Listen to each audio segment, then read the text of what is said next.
Hello. Thank you for joining us as we discuss the Environmental Economics and Management degree program. As a reminder, my name is Stratton Lee, and I want to introduce you to your Environmental Economics and Management advisors. Hello, my name is Lisa Henry, and you may call me Lisa. I'm the Academic Advisor for Environmental Economics and Management, EEM. I have worked at MSU for 10 years, 9 years in the College of Engineering, almost 1 year with the College of Agriculture and Natural Resources. During NSO, you may also receive advising support from Ruthie Bloomfield. Thank you, Lisa. How do you describe this major and field of study to students? And share why students pick this major over some other similar areas. Environmental Economics and Management prepares students to analyze environmental issues related to the agri-food system, the physical environment, and economic systems. EEM offers students the opportunity for graduate study in environmental policy or management or business management. Thank you, Lisa. Are there any concentrations or tracks for EEM? No, they're not. So this sounds pretty interesting and exciting for students who are interested in exploring and analyzing environmental issues related to agri-food systems, the physical environment, and of course, economic systems. How many students are in the major? We have 88 students majoring in EEM. There are approximately 20 students that have chosen environmental economics as their minor. Okay. So what job and career opportunities do most students pursue who complete environmental economics and management? And what are the placement rates for graduates? Some possible career opportunities for EEM students are entry-level positions in environmental resource management, policy analyst, and environmental consulting. Some of our graduates have obtained employment at consulting firms, industry trade associations, the Michigan Department of Environmental Quality, the U.S. Environmental Protection Agency, as well as other local, state, and federal agencies. The placement rate is over 90%. However, many of our students attend grad school and study environmental policy and business management. Wow, that's really great. But more immediately, what experiences and opportunities are available for students who start the EEM program this fall?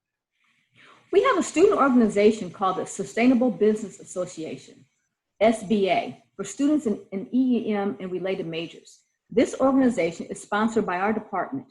SBA provides professional development and networking opportunities for students that are interested in the environment, policy, and business.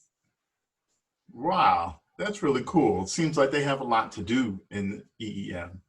That's exciting. Are there any internship requirements?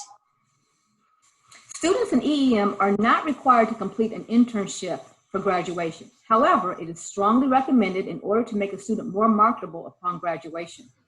We do have several internships and education abroad opportunities for students to explore. We have an industry relations coordinator that students can talk with to find out about internships and career opportunities. I would be happy to speak to students regarding education abroad opportunities when they come in for their advising appointment. This all sounds really great.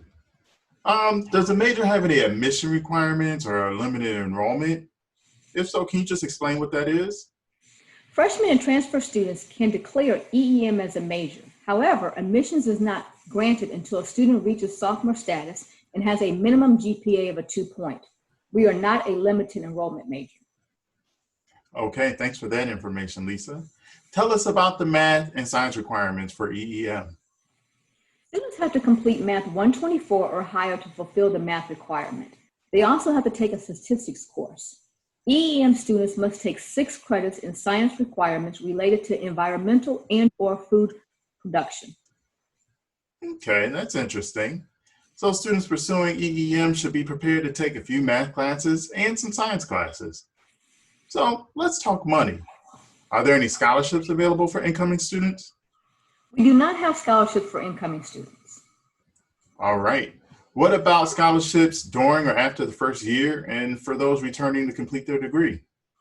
We have scholarships for current students who are making progress towards their degree. All right. Lastly, Lisa, please explain what a general schedule looks like for a traditional incoming freshman and transfer student.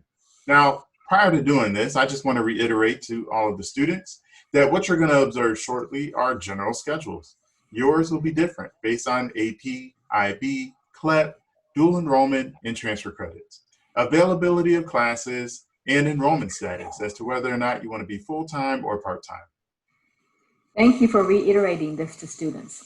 Incoming freshmen will generally enroll in ABM 100, Math 103, WRA 101, a science requirement, and an elective. And transfer students will generally enroll in ABM 100, ABM 130, or FI 320, ABM 203, EEM 225, and Math 124. Again, this all varies based on requirements students are bringing to MSU, availability of classes, and their enrollment status. All right, thanks so much for your time, Lisa. What's one word of advice you want to leave students with as they prepare to join EEM? Connect. Connect with your professors, advisors, student organizations, resident hall peers, job fair, developmental resources, campus events, and activities. You will enhance your college experience the better engaged and connected you are with your opportunities and resources. Thank you. As a reminder, you'll meet one-on-one with your advisor during your new student orientation experience. Please check your MSU email regularly for any and all meeting requests.